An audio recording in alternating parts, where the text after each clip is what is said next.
Cuando pensamos en TDAH, ¿qué imagen se nos viene a la cabeza? Seguramente la de un niño que no para quieto, ¿verdad? Bueno, esa es solo una parte de la historia, y hoy vamos a ver el cuadro completo. Vamos a desmontar esos estereotipos de la infancia para descubrir cómo se ve realmente el TDAH en la vida adulta.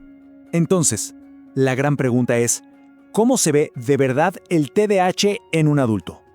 Y les adelanto, la respuesta es mucho más sutil, más interna y francamente más compleja de lo que la mayoría se imagina.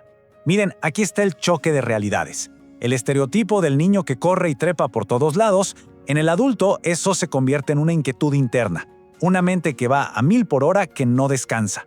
La idea de que no puede jugar en silencio evoluciona a una dificultad real para regular las emociones. Y lo de interrumpir en clase, bueno, eso se transforma en la famosa procrastinación crónica, en esa batalla constante con las fechas de entrega. En resumen, la hiperactividad que todos ven se esconde y se convierte en una disfunción ejecutiva que lo impregna todo. Ok, esta va a ser nuestra hoja de ruta. Primero, vamos a hablar del TDAH más allá de la niñez. Luego, nos meteremos de lleno en cómo funciona el cerebro adulto.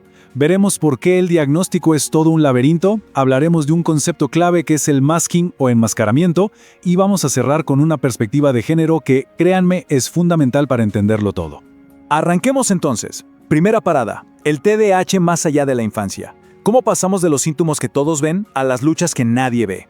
Y para que veamos que esto va en serio, un 65% de las personas diagnosticadas de niñas siguen teniendo síntomas que les complican la vida de adultos.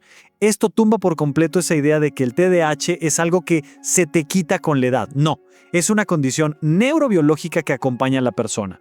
¿Y cuáles son esos desafíos del día a día? No es solo ser una persona distraída. Estamos hablando de una desregulación emocional que puede ser muy intensa. De una disfunción ejecutiva que afecta, casi todo. De problemas serios para manejar el tiempo. De lo difícil que puede ser mantener relaciones. De inestabilidad en el trabajo, en las finanzas. Y, claro, de un autoconcepto que se va desgastando después de años y años de no saber qué pasa. Bien, ahora vamos a ponernos un poco más técnicos y a meternos dentro del cerebro. Porque es importante entender que esto no es una falta de voluntad, para nada. Es un tema de cómo se comunican las redes neuronales. Para entender el TDAH, hay un concepto que es la clave de todo. Las funciones ejecutivas. Pensemos que son como el director de orquesta de nuestro cerebro. Se encargan de planificar, de mantener información importante a la mano, de ser flexibles y, muy importante, de frenar nuestros impulsos. Son las que hacen que todo el cerebro trabaje en conjunto para lograr un objetivo. Y claro, ese director de orquesta no trabaja solo, depende de áreas clave del cerebro. La corteza prefrontal, que es como el CEO, el que toma las decisiones. Los ganglios basales, que son el motor de la motivación del ¿por qué hago esto? El cerebelo, que ayuda con el timing y a corregir errores sobre la marcha. Y el sistema límbico, el centro de nuestras emociones. En el TDAH, la comunicación entre todos ellos, digamos que es un poco intermitente. Esta analogía es perfecta para entender el núcleo del problema. La cuestión es que la relación señal-ruido está debilitada. Es como si quisieras escuchar una conversación importante, pero hay una fiesta con música a todo volumen al lado. Ese ruido de fondo, esa estática mental, tiene que ver con cómo funcionan dos mensajeros químicos súper importantes, la dopamina y la norepinefrina. Yendo un paso más allá, ¿qué genera ese ruido? Pues imaginen que el cerebro tiene una red para descansar, para soñar despierto, los científicos la llaman DMN. Y tiene otra red para actuar, para concentrarse en una tarea, la CN. En el TDAH es como si la red de descanso se metiera en la conversación cuando la red de acción está tratando de trabajar. El cerebro intenta hacer dos cosas a la vez, concentrarse y divagar. El resultado es esa distracción interna que no para. Esto nos lleva a una pregunta inevitable. Si cada vez sabemos más de la neurobiología, ¿por qué hay tantos adultos por ahí sin un diagnóstico? Bueno, bienvenidos al laberinto del diagnóstico. Un primer punto es que los criterios de a poco se van actualizando. El DSM-5, que es uno de los manuales de referencia, ahora pide solo 5 síntomas para diagnosticar a alguien mayor de 17, en vez de los 6 que pide para los niños. Parece un detalle, pero es un reconocimiento gigante de que los síntomas cambian con la vida.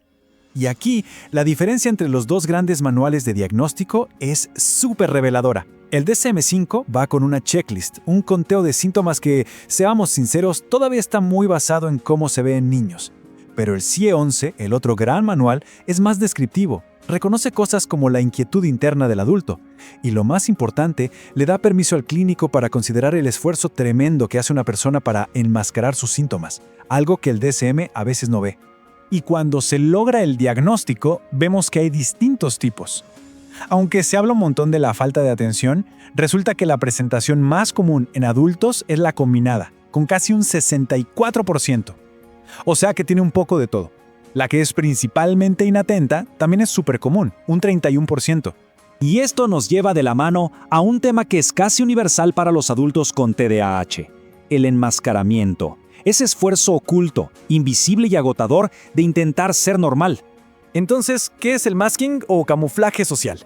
Son todas esas estrategias, a veces conscientes y a veces no, que se usan para ocultar o compensar los rasgos del TDAH. El objetivo, cumplir con lo que la sociedad espera. Y ojo, no es mentir, es un mecanismo de supervivencia.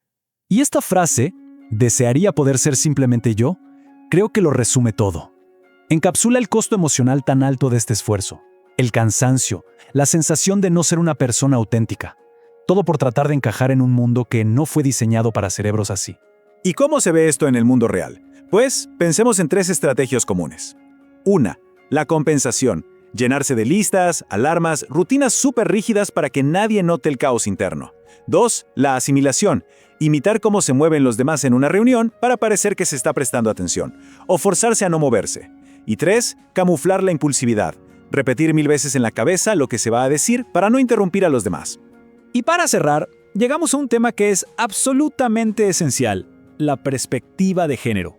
Porque la manera en que el TDAH se presenta y se diagnostica es radicalmente distinta entre hombres y mujeres.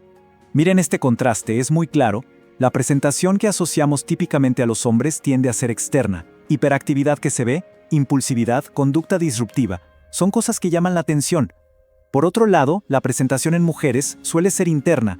Predomina la falta de atención, la desorganización, la ansiedad, la desregulación emocional, síntomas que con demasiada frecuencia se confunden con depresión o ansiedad, o peor, simplemente se ignoran.